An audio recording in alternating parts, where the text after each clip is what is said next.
ನೀವು ಮೊದಲೇ ಬಾರಿ ನಮ್ಮ ಚಾನಲ್ನ ನೋಡ್ತಾ ಇದ್ದರೆ ಹಾಯ್, ನಾನು ರೂಪಾ. ಹಾಗೂ ನೀವು ನೋಡ್ತಾ ಇದ್ದೀರಾ ನಮ್ಮ ಕನ್ನಡ ಚಾನಲ್ ಆದ ಸ್ಮಯ ಕಲಿಕೆ. ನೀವಿನ್ನೂ ನಮ್ಮ ಚಾನಲ್ಗೆ ಸಬ್ಸ್ಕ್ರೈಬ್ ಆಗಿಲ್ಲ ಅಂದರೆ ಈ ಕೂಡಲೇ ಸಬ್ಸ್ಕ್ರೈಬ್ ಮಾಡ್ಕೊಳ್ಳಿ. ಹಾಗೆ ಪಕ್ಕದಲ್ಲಿ ಕಾಣುವ ಬೆಲ್ಲೈಕನ್ನ ಪ್ರೆಸ್ ಮಾಡಿ ಆಲ್ ಅಂತ ಟ್ಯಾಪ್ ಮಾಡೋದನ್ನು ಮರಿಬೇಡಿ. ಇವತ್ತಿನ ವಿಡಿಯೋದಲ್ಲಿ ಗುರು ಪುಷ್ಯಾಮೃತ ಯೋಗ ಇದೆ. ಇವತ್ತಿನ ದಿನ ನಾವು ಯಾವ ಕೆಲಸಗಳನ್ನು ಮಾಡಿದ್ರೆ ಎಷ್ಟು ನಮಗೆ ಅಧಿಕ ಫಲ ಸಿಗುತ್ತೆ ಅಂತ ತಿಳ್ಕೊಳ್ಳೋಣ. ಇನ್ನು ಅತಿ ಮುಖ್ಯವಾಗಿ ಈ ದಿನ ಈ ಒಂದು ಸರಳವಾದ ಮಂತ್ರವನ್ನು ಹೇಳ್ಕೊಳ್ಳೋದ್ರಿಂದ ನಿಮ್ಮ ಮಕ್ಕಳು ಉನ್ನತ ಮಟ್ಟಿಗೆ ಬೆಳೀತಾರೆ. ಎಲ್ಲ ತಂದೆ ತಾಯಂದಿರಿಗೂ ಕೂಡ ನಮ್ಮ ಮಕ್ಕಳು ಉನ್ನತ ಸ್ಥಾನಕ್ಕೆ ಬೆಳಿಬೇಕು, ಉನ್ನತ ಮಟ್ಟಕ್ಕೆ ಬೆಳಿಬೇಕು ಅನ್ನೋ ಆಸೆ ಇದ್ದೇ ಇರುತ್ತಲ್ವ. ಹಾಗಾದರೆ ಈ ಒಂದು ದಿನ ಈ ಪೂಜೆನ ಮಾಡ್ಕೊಳ್ಳೋದ್ರಿಂದ, ಈ ಒಂದು ಸರಳವಾದ ಮಂತ್ರವನ್ನು ಹೇಳ್ಕೊಳ್ಳೋದ್ರಿಂದ ಆ ಆಸೆ ಕೂಡ ಈಡೇರುತ್ತೆ. ನಿಮ್ಮ ಆಸೆ ಕನಸು ಕೂಡ ಈಡೇರುತ್ತೆ. ಹಾಗಾದರೆ ತಡ ಯಾಕೆ, ಈ ವಿಡಿಯೋನ ಬೇಗ ಶುರು ಮಾಡೋಣ ಬನ್ನಿ. ಇವತ್ತು 21ನೇ ತಾರೀಕು ಗುರುವಾರ, ಗುರು ಪುಷ್ಯಾಮೃತ ಯೋಗ ಇದೆ. ಪಂಚಮಿ ತಿಥಿ ಇದೆ, ಮತ್ತೆ ತುಂಬ ವಿಶೇಷವಾದಂತಹ ದಿನ ಅಂತಲೇ ಹೇಳ್ಬೋದು. ಗುರು ಪುಷ್ಯಾಮೃತ ಯೋಗದ ಬಗ್ಗೆ ನಾನು ನಿಮಗೆ ಆಲ್ರೆಡಿ ತಿಳಿಸಿದ್ದೀನಿ. ಪುಷ್ಯ ನಕ್ಷತ್ರ ಬಂದಂತಹ ದಿನ ಯಾವ ದಿನ ಬರುತ್ತೋ ಆ ದಿನ ನಮಗೆ ಯೋಗ ಬರುತ್ತೆ ಅಂತ ಹೇಳ್ತಾರೆ. ತುಂಬಾ ಒಳ್ಳೆಯ ಯೋಗ ಇರುತ್ತೆ ಅಂತ. ಹಾಗಾಗಿ ಈ ಬಾರಿ ಗುರು ಪುಷ್ಯಾಮೃತ ಯೋಗ ಇವತ್ತಿನ ದಿವಸ ಬಂದಿದೆ. ಗುರುವಾರ ಗುರುಗಳ ಆರಾಧನೆ. ಈ ಸಾಲಿ ಅಧಿಕ ಮಾಸದಲ್ಲಿ ಗುರು ಪುಷ್ಯಾಮೃತ ಯೋಗ ತುಂಬ ವಿಶೇಷವಾದಂತಹ ದಿನ ಅಂತಲೇ ಹೇಳ್ಬೋದು. ಇದ್ರ ಜೊತೆಗೆ ಪಂಚಮಿ ಕೂಡ ಇದೆ. ಶುಕ್ಲ ಪಕ್ಷದ ಪಂಚಮಿ ದಿವಸ ಈ ಅಧಿಕ ಮಾಸದಲ್ಲಿ ಇನ್ನು ಯಾರ್ಯಾರು ಇನ್ನೂ ದಾನಗಳನ್ನು ಕೊಟ್ಟಿಲ್ವೋ, ಯಾವ ದಾನಗಳನ್ನು ಕೊಡಬೇಕು ಅಂತ ನೀವು ಅಂದ್ಕೊಂಡಿದ್ದೀರೋ ಈ ದಿವಸ ನೀವು ಕೊಡ್ಬೋದು. ತುಂಬಾ ವಿಶೇಷವಾದಂತಹ ದಿನ, ನಿಮಗೆ ಅಧಿಕ ಫಲ ಸಿಗುತ್ತೆ. ಪುರಾಣಗಳಲ್ಲಿ ದಾನ ಪೂಜೆಗೆ ವಿಶೇಷ ಮಹತ್ವ ಇದೆ ಅಂತ ಹೇಳಿದ್ದಾರೆ. ಹಾಗಾಗಿ ಈ ಒಂದು ಗುರು ಪುಷ್ಯಾಮೃತ ಯೋಗದ ದಿವಸ ಎಲ್ಲರೂ ಮಾಡೋ ರೀತಿಲಿ ಹೇಳಬೇಕು ಅಂತ ಅಂದರೆ ಸೈಟ್ಗಳನ್ನು ಖರೀದಿ ಮಾಡೋದು, ಮತ್ತು ಬಂಗಾರ ಖರೀದಿ ಮಾಡೋದು, ಬೆಳ್ಳಿ ಖರೀದಿ ಮಾಡೋದು, ಹಣ ಹೂಡಿಕೆ ಮಾಡೋದು, ಇದ್ರ ಬದಲಾಗಿ ದಾನಗಳನ್ನು ಮಾಡೋದು, ಇದು ತುಂಬ ವಿಶೇಷ ಫಲವನ್ನು ಕೊಡುತ್ತೆ. ಪ್ರತಿ ಸಲ ಪುಷ್ಯ ನಕ್ಷತ್ರ ಪುಷ್ಯಾಮೃತ ಯೋಗ ಬಂದಾಗ ಪ್ರತಿಯೊಬ್ಬರು ಏನಾದರೂ ಒಂದು ತಗೊಳ್ತಾರೆ, ಹೊಸದಾಗಿ ಏನಾದರೂ ಒಂದು ತಗೊತಾನೆ ಇರ್ತಾರೆ.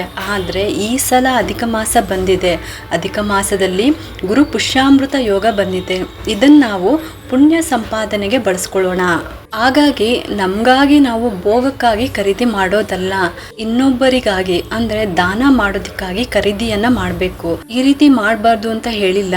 ನಿಮಗೆ ಶಕ್ತಿಗೆ ಅನುಸಾರ ಏನು ಭಗವಂತ ನಿಮಗೆ ಶಕ್ತಿ ಕೊಟ್ಟಿರ್ತಾನೋ ಅದರಲ್ಲಿ ಇವತ್ತಿನ ದಿವಸ ಏನಾದರೂ ತಗೊಂಡ್ಬಿಟ್ಟು, ಅಂದರೆ ಹೊಸದಾಗಿ ಏನಾದರೂ ಖರೀದಿ ಮಾಡಿ ಅದನ್ನು ಇನ್ನೊಬ್ಬರಿಗೆ ದಾನವಾಗಿ ಕೊಡೋದು. ಇದರಿಂದ ಅನಂತಪಟ್ಟು ನಮಗೆ ಫಲ ಸಿಗುತ್ತೆ. ನಾವು ಎಷ್ಟು ದಾನವಾಗಿ ಕೊಡ್ತೀವೋ ಅದರ ದುಪ್ಪಟ್ಟು ನಮಗೆ ಕೊಡ್ತಾರೆ ಭಗವಂತ. ಹಂಗಾಗಿ ನಮಗಾಗಿ ನಾವು ಖರೀದಿ ಮಾಡೋ ಬದಲಾಗಿ ಈ ಸಾಲಿ ಬೇರೆಯವರಿಗೋಸ್ಕರ ನಾವು ದಾನವನ್ನು ಮಾಡೋದು ತುಂಬ ವಿಶೇಷ ಫಲ ಸಿಗುತ್ತೆ. ನೀವು ಯಾವ ದಾನ ಕೊಡಬೇಕು ಅಂತ ಅಂದ್ಕೊಂಡಿದ್ದೀರೋ ಅದನ್ನು ನೀವು ಇವತ್ತಿನ ದಿವಸ ಕೊಡ್ಬೋದು.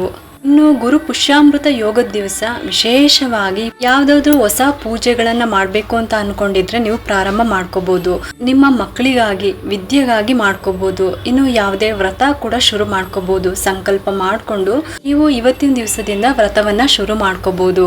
ಗುರು ಪುಷ್ಯಾಮೃತ ಯೋಗ ಇವತ್ತಿನ ದಿವಸ ಈ ಶುಭ ದಿನಗಳಲ್ಲಿ ಗುರುವಾರ ವೆಂಕಟೇಶ್ವರನಿಗೆ ಸಂಕಲ್ಪ ಮಾಡಿಕೊಂಡು 21 ದಿನ ವಿಷ್ಣು ಸಹಸ್ರನಾಮವನ್ನು ಬೆಳಗ್ಗೆ ಅಥವಾ ಸಂಜೆ ಪಾರಾಯಣ ಮಾಡಬೇಕು. ಇದರಿಂದ ನಿಮ್ಮ ಮಕ್ಕಳು ಉನ್ನತ ಸ್ಥಾನದಲ್ಲಿ ಇರ್ತಾರೆ. ಒಳ್ಳೊಳ್ಳೆ ಅವಕಾಶಗಳು ಸಿಗುತ್ತೆ.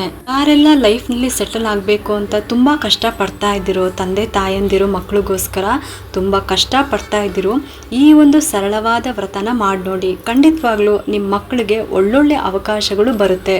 ಅವ್ರ ಲೈಫ್ನಲ್ಲಿ ಸೆಟಲ್ ಆಗ್ತಾರೆ. ತುಂಬಾ ಸುಲಭ ಅಲ್ವಾ ವಿಷ್ಣು ಸಹಸ್ರನಾಮವನ್ನು ಪಾರಾಯಣ ಮಾಡೋ ಅಂಥದ್ದು. ಯಾರಿಗೆಲ್ಲ ಸಹಸ್ರನಾಮ ಪಾರಾಯಣ ಮಾಡೋದಕ್ಕೆ ಬರುತ್ತೋ, ಅಕಸ್ಮಾತ್ ಯಾರಿಗಾದ್ರೂ ವಿಷ್ಣು ಸಹಸ್ರನಾಮವನ್ನು ಪಾರಾಯಣ ಮಾಡೋದಕ್ಕೆ ಬರೋದಿಲ್ವೋ, ಈ ಚಿಕ್ಕ ಮಂತ್ರವನ್ನು ಹೇಳ್ಕೊಳ್ಳಿ. ಅದೇನಪ್ಪ ಅಂದರೆ ಓಂ ಪುರುಷೋತ್ತಮಾಯ ನಮಃ ಅನ್ನೋ ಅಂತ ಈ ವಿಷ್ಣುವಿನ ಚಿಕ್ಕ ನಾಮವನ್ನು 108 ಸಲ ಹೇಳ್ಕೋಬೇಕು. ಇದನ್ನು ಕೂಡ ಅಷ್ಟೇ ಸಂಕಲ್ಪ ಮಾಡಿಕೊಂಡು 21 ದಿನ ಕಂಟಿನ್ಯೂಸ್ ಆಗಿ ಹೇಳಬೇಕು. ಈ ಅಧಿಕ ಮಾಸ ಪುರುಷೋತ್ತಮನ ಮಾಸ.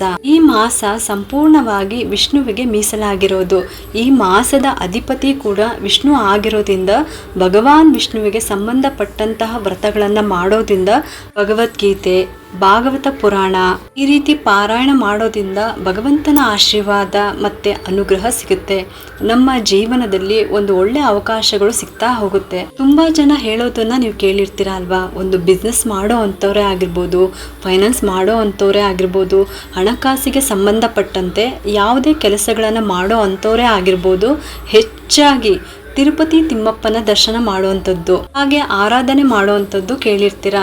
ಹಾಗೇನೆ ನಮ್ಮ ಜೀವನದಲ್ಲಿ ಸಕ್ಸಸ್ ಸಿಗಬೇಕು ಅಂದ್ರೂ ಕೂಡ ನಮಗೆ ವಿಷ್ಣುವಿನ ಆಶೀರ್ವಾದ ಬೇಕೇ ಬೇಕು. ಹಾಗಾಗಿ ಈ ಪುರುಷೋತ್ತಮ ಮಾಸದಲ್ಲಿ ವಿಷ್ಣು ಸಹಸ್ರನಾಮವನ್ನು ಪಾರಾಯಣ ಮಾಡೋದು, ಸಂಕಲ್ಪ ಮಾಡಿಕೊಂಡು ಅಥವಾ ವಿಷ್ಣುವಿನ ನಾಮವನ್ನ 108 ಸಲ ಜಪ ಮಾಡೋದು. ಒಟ್ಟಿನಲ್ಲಿ ನಿಮ್ಮ ಮಕ್ಕಳಿಗೆ ಯಾವ ಕೆಲಸ ಆಗ್ಬೇಕಾಗಿರುತ್ತೆ, ಅವರು ಯಾವ ರೀತಿ ಸೆಟಲ್ ಆಗಬೇಕು, ಅವರು ಎಲ್ಲಿ ಯಾವ ರೀತಿ ಅಂತ ನೀವು ಆಸೆ ಪಟ್ಟಿದ್ದೀರೋ ಅಂತ ಅವಕಾಶಗಳು ನಿಮ್ಮ ಮಕ್ಕಳಿಗೆ ಸಿಗಲಿ, ನಿಮ್ಮ ಮಕ್ಕಳು ಉನ್ನತ ಸ್ಥಾನದಲ್ಲಿ ಇರಲಿ ಅಂತ ಕೇಳಿಕೊಂಡು ಸಂಕಲ್ಪ ಮಾಡಿಕೊಂಡು ಈ ವ್ರತನ ಪ್ರಾರಂಭ ಮಾಡ್ಕೊಳ್ಳಿ. ಈ ವ್ರತವನ್ನ ಯಾವುದೇ ಬುಧವಾರದಿಂದನೂ ಕೂಡ ನೀವು ಶುರು ಮಾಡ್ಕೋಬಹುದು. ಈ ಅಧಿಕ ಮಾಸದಲ್ಲಿ ಶುರು ಮಾಡಿ ನೀವು ಕಂಟಿನ್ಯೂಸ್ ಆಗಿ ಮಾಡ್ಕೊಂಡು ಹೋಗ್ಬೇಕಾಗುತ್ತೆ. ಈ ವ್ರತವನ್ನ ಶುರು ಮಾಡೋದ್ಕಿಂತ ಮುಂಚೆನೆ ನೀವು ನಿಮ್ಮ ಮಂತ್ಲಿ ಪ್ರಾಬ್ಲಮ್ನೆಲ್ಲ ನೋಡ್ಕೊಂಡು ಅದೆಲ್ಲ ತೀರಿದ ಮೇಲೆ ನೀವು ಸ್ಟಾರ್ಟ್ ಮಾಡಿದ್ರೆ ಒಳ್ಳೇದು. ಈ ದಿನ ಕೂಡ ಈ ವ್ರತವನ್ನ ಶುರು ಮಾಡಿದ್ರು ಕೂಡ ತುಂಬಾ ಅಂದ್ರೆ ತುಂಬಾ ಒಳ್ಳೇದು. ದಿನ ಮಿಸ್ ಆದ್ರೆ ಬುಧವಾರದಿಂದ ನೀವು ಶುರು ಮಾಡ್ಕೋಬಹುದು. ಈ ವ್ರತನ ಶುರು ಮಾಡಿಕೊಂಡು 21 ದಿನ ಯಾವುದೇ ಅಡೆತಡೆ ಇಲ್ಲದೆ ಮಾಡ್ಕೊಂಡು ಹೋಗಬೇಕಾಗುತ್ತೆ. ನೀವು ಆರಾಮ್ಸೆ ಈ ವ್ರತವನ್ನು ಮಾಡ್ಕೋಬೋದು. ಆಲ್ರೆಡಿ ನೀವು ಯಾವುದಾದ್ರೂ ವ್ರತನ ಶುರು ಮಾಡಿದರೆ ಅದ್ರ ಜೊತೆಗೇನೆ ಇದನ್ನು ಕೂಡ ನೀವು ಮಾಡ್ಕೊಂಡು ಹೋಗ್ಬೋದು. ಅಥವಾ ಬೆಳಗ್ಗೆ ಗಣೇಶನ ಪೂಜೆ ಮಾಡ್ಕೋಬಹುದು, ಸಂಜೆ ನೀವು ವಿಷ್ಣು ಸಹಸ್ರನಾಮವನ್ನು ಪಾರಾಯಣ ಮಾಡ್ಕೋಬಹುದು. ಈ ವ್ರತಕ್ಕೆ ಉಪವಾಸ ಇರಬೇಕು, ಮತ್ತೆ ಸ್ನಾನ ಮಾಡಬೇಕು ಆ ಥರ ಏನೂ ಇಲ್ಲ. ನಿಮ್ಮ ಸಂಕಲ್ಪ ಮುಗಿಯೋವರೆಗೂ ನೀವು ನಾನ್ ವೆಜ್ಜನ್ನು ತಿನ್ನಬೇಡಿ ಅಷ್ಟೇ. ಮನೆಯವ್ರಿಗೆ ಬೇಕಾದರೆ ನೀವು ಮಾಡ್ಕೊಡ್ಬೋದು. ಇದೆಲ್ಲ ತುಂಬಾ ಸರಳವಾದಂತಹ ವ್ರತಗಳು, ತುಂಬ ಆಡಂಬರದ ವ್ರತ ಅಲ್ಲ, ತುಂಬ ಕಷ್ಟದ ವ್ರತನೂ ಕೂಡ ಅಲ್ಲ. ಇನ್ನು ಯಾವುದೇ ನಿಯಮನೂ ಕೂಡ ಇಲ್ಲ.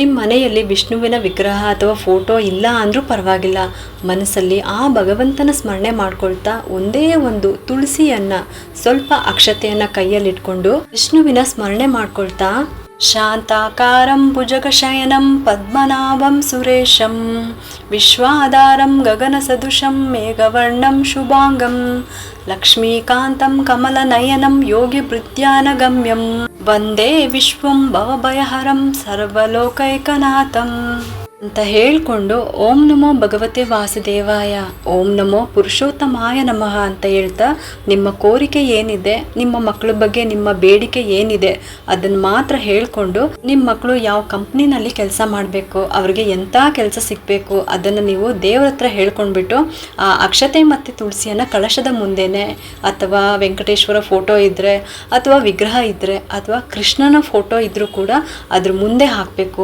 ಮತ್ತು 2 ತುಪ್ಪದ ದೀಪನ ಹಚ್ಚಿ ಪ್ರತಿದಿನ ಏನಾದರೂ ಒಂದು ನೈವೇದ್ಯ ಅಂದರೆ ಕಲ್ಸಕ್ರೇನೋ ಬಾಳೆಹಣ್ಣು ಈ ಥರ ಒಂದು ಏನಾದರೂ ನೈವೇದ್ಯವನ್ನು ಇಟ್ಬಿಟ್ಟು ನೀವು ಸಹಸ್ರನಾಮವನ್ನು ಪಾರಾಯಣ ಮಾಡಿ.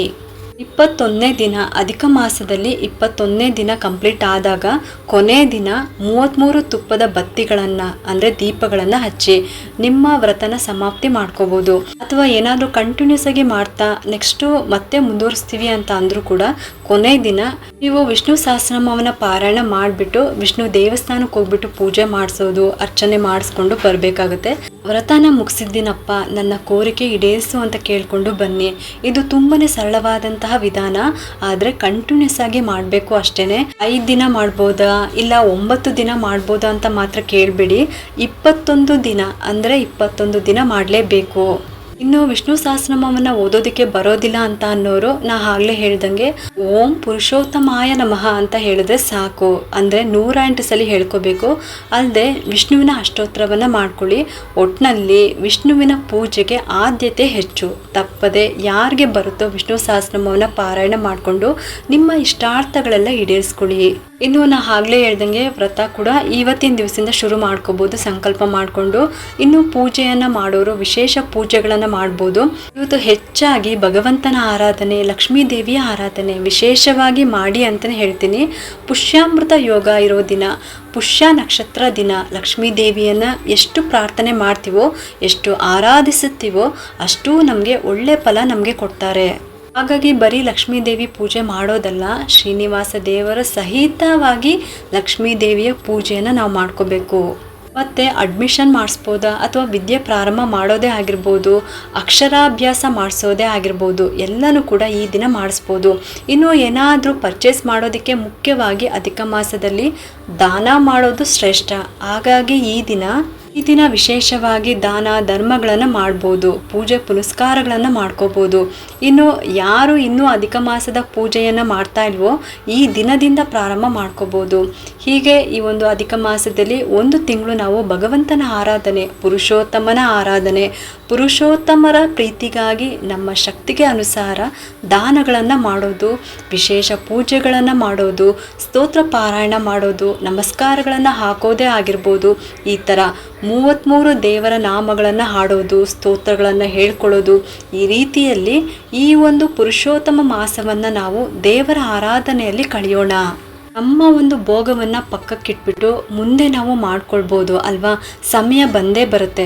ಆದರೆ ಈ ಒಂದು ತಿಂಗಳಿಗೆ ಏನಿದೆ ಇದನ್ನು ಭಗವಂತನಿಗಾಗಿ ಮೀಸಲಿಟ್ಟು ಭಗವಂತನ ಸೇವೆಯಲ್ಲಿ ಇರೋಣ ಅಂತ ಹೇಳ್ತಾ, ಇವತ್ತು ಗುರು ಪುಷ್ಯಾಮೃತ ಯೋಗ ಇದೆ. ನೀವೆಲ್ಲರೂ ನಿಮ್ಮ ಶಕ್ತಿಗೆ ಅನುಸಾರ ದಾನಗಳನ್ನು ಮಾಡ್ಕೊಳ್ಳಿ, ಪೂಜೆಗಳನ್ನು ಮಾಡ್ಕೊಳ್ಳಿ. ವಿಶೇಷವಾಗಿ ಏನಾದರೂ ಖರೀದಿ ಮಾಡಿಬಿಟ್ಟು ಏನಾದರೂ ತಗೋಬೇಕು ಅಂತ ಅಂದ್ಕೊಂಡಿದ್ರೆ ಈ ದಿನ ತಗೋಬೋದು. ಸಾಧ್ಯವಾದಷ್ಟು ದಾನಗಳನ್ನು ಮಾಡಿ. ಇನ್ನೂ ಅಧಿಕ ಮಾಸದ ಮಹಾತ್ಮೆಯನ್ನು ಪ್ರತಿದಿನ ತಿಳಿಸ್ತಾ ಇದ್ದೀನಿ. ಬೆಳಗ್ಗೆ ಸಾಯಂಕಾಲ ಯಾವಾಗ ನೀವು ಫ್ರೀ ಆಗ್ತಿರೋ ಆವಾಗ ಕೇಳಿಸ್ಕೋಬೋದು. ನಾನು ಸ್ವಲ್ಪ ಬ್ಯುಸಿ ಇರೋದ್ರಿಂದ ವಿಡಿಯೋ ಹಾಕೋದಕ್ಕೆ ಸ್ವಲ್ಪ ಲೇಟ್ ಆಗುತ್ತೆ. ಆದರೂ ಸಹ ಎಲ್ಲರೂ ಕೂಡ ಸಹಕರಿಸಿ ಅಂತ ಹೇಳ್ತಾ, ಈ ಒಂದು ಅಧಿಕ ಮಾಸದಲ್ಲಿ ಎಲ್ಲರೂ ನಿಮ್ಮ ಕೈಯಲ್ಲಿ ಆದಷ್ಟು ಸೇವೆಯನ್ನು ಆ ಭಗವಂತನಿಗೆ ಅರ್ಪಣೆ ಮಾಡಿ ಪುಣ್ಯ ಸಂಪಾದನೆ ಮಾಡ್ಕೊಳ್ಳಿ ಅಂತ ಹೇಳ್ತಾ ಈ ವಿಡಿಯೋನ ಮುಗಿಸ್ತಾ ಇದ್ದೀನಿ. ಈ ಒಂದು ಉಪಯುಕ್ತ ಮಾಹಿತಿ ನಿಮ್ಗೆ ಇಷ್ಟ ಆಗಿದೆ ಅಂತ ನಾನು ಭಾವಿಸ್ತಾ ಈ ವಿಡಿಯೋನ ಮುಗಿಸ್ತಾ ಇದ್ದೀನಿ. ಈ ವಿಡಿಯೋ ಏನಾದರೂ ನಿಮ್ಗೆ ಇಷ್ಟ ಆಗಿದ್ರೆ ಒಂದು ಲೈಕ್ ಮಾಡಿ, ಶೇರ್ ಮಾಡಿ ಮತ್ತು ಸಬ್ಸ್ಕ್ರೈಬ್ ಮಾಡಲು ಮರಿಬೇಡಿ. ಯಾಕಂದರೆ ನೀವು ಮಾಡೋ ಒಂದು ಸಬ್ಸ್ಕ್ರೈಬಿಂದ ನಮ್ಮಂತಹ ಸಣ್ಣ ಸಣ್ಣ ಚಾನಲ್ಸ್ಗೆ ಒಂದು ಸಪೋರ್ಟ್ ಮಾಡ್ದಂಗೆ ಆಗುತ್ತೆ. ಮತ್ತೆ ಸಿಗ್ತೀನಿ ಮುಂದಿನ ಹೊಸ ವಿಡಿಯೋದೊಂದಿಗೆ ಅಂತ ಹೇಳ್ತಾ ಈ ವಿಡಿಯೋನ ಮುಗಿಸ್ತಾ ಇದ್ದೀನಿ. ಸರ್ವೇ ಜನ ಸುಖಿನೋ ಭವಂತು.